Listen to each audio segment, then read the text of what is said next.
bonjour à tous. Alors aujourd'hui, je suis à Sainte-Julienne, plus précisément à l'usine d'eau potable. La raison pourquoi on est ici, c'est que je suis avec Marc Lachapelle, qui est l'opérateur en eau potable. Tu vas nous débroussailler un petit peu qu'est-ce qu'il y en est. Alors on parle souvent de l'eau, comment ça fonctionne, l'eau, comment elle arrive jusqu'à chez nous. Fait que la petite goutte d'eau jusqu'à chez nous, comment ça se fonctionne, explique-nous ça. Oui, on est dans Mont-Hamilton, la municipalité de Saint-Jacques. On a 3 puits d'où on pompe l'eau, qu'on l'achemine vers ici, la centrale d'eau potable. C'est ici qu'on traite l'eau, donc un poste de chloration. C'est ici que les analyses sont faites et que l'eau est distribuée.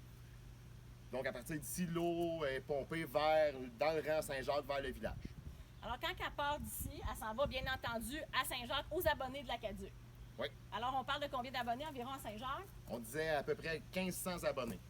OK. Pour le village. Donc, quand on parle de l'eau qui est chlorée, que notre eau est chlorée, tout se passe ici. Donc, elle arrive des puits. Exactement. Après ça, elle arrive ici. On a une réserve, on a la réserve d'eau potable qui est en dessous du bâtiment. Et à partir de là, les pompes de distribution distribuent vers le village. OK. Si tu nous parles un peu d'une journée type, là, on parle de canicule présentement, mais une journée type, ça ressemble à quoi? Je sais pas, moi, les litres, les gallons d'eau. Tu sais, une journée, là, ordinaire. En moyenne, j'ai envie de dire qu'on passe 1 200 000 litres d'eau dans le village pour la municipalité de Saint-Jacques en une journée. Mais présentement, en temps de canicule, on est à 2 millions de litres d'eau par jour. Donc, notre consommation a doublé.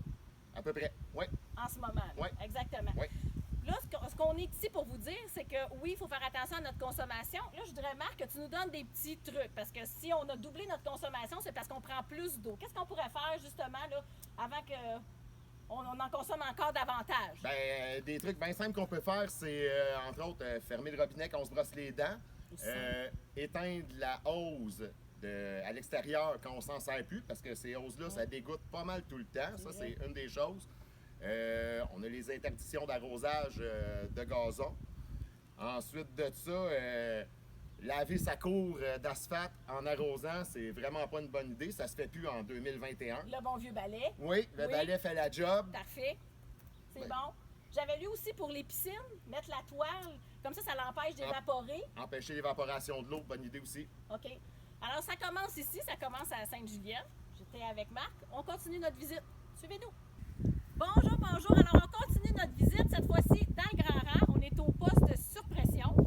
Alors, je suis en compagnie encore de Marc Lachapelle, mais cette fois-ci aussi avec Valérie Langlois, qui est la directrice des travaux publics. Alors, le poste de surpression, sûrement beaucoup d'entre vous, vous le voyez quand vous passez. On ne sait pas vraiment qu'est-ce que ça sert, qu'est-ce qu'il y en a. Des petites explications là-dessus. Oui, le poste de surpression, il a été installé, ça fait environ 1 an. C'est justement pour, en temps de canicule, être capable de faire descendre un peu plus d'eau au village. Avec le poste de surpression, on est capable d'aller chercher entre 200 et 300 000 litres de plus par jour afin de fournir le village. Quand on fait partir le poste de surpression, seulement en temps de canicule, ça fait bouger l'eau dans la conduite, puis ce qui fait décoller un peu de cochonnerie du fond des conduites, d'où l'eau jaune qui peut descendre au village. On entend souvent parler justement comment ça, les gens appellent à la ville, il y a de l'eau jaune. Fait que peut-être nous en dire un petit peu plus, que ça, c'est une petite alerte, l'eau jaune, là, pour dire aux gens, le poste fonctionne. Bien, le poste a été mis en fonction justement pour augmenter la pression, pour avoir plus de débit. Puis cette conduite-là, c'est toujours la même conduite. La seule chose, c'est que les particules vont se détacher un petit peu, mais c'est du fer, il n'y a rien de nocif pour la santé. C'est juste, faut juste la laisser couler. C'est juste ça qu'il faut faire si jamais vous voyez de l'eau jaune. Parfait. Fait que donc, on se souvient qu'on était à Sainte-Julienne, on est dans le Grand Rang. Suivez-nous, on continue notre voyage avec l'eau. Bonjour à tous, on continue notre voyage, cette fois-ci au réservoir d'eau potable. Je suis en présence de Marc Lachapelle, mais aussi de Josée Favreau, directrice générale de la municipalité. Alors Marc, on a fait tout le voyage depuis Sainte-Julienne pour arriver ici au réservoir qui sert à... Oui, dans le fond, c'est le dernier poste avant le village. Le réservoir nous sert de tampon pour les périodes de pointe, de consommation de pointe. Fait que c'est lui qui nous aide à garder le débit, les pressions dans le village. C'est bien, merci beaucoup. Alors, quand on parle du voyage de l'eau, on parle beaucoup du Grand Rang. Madame la DG?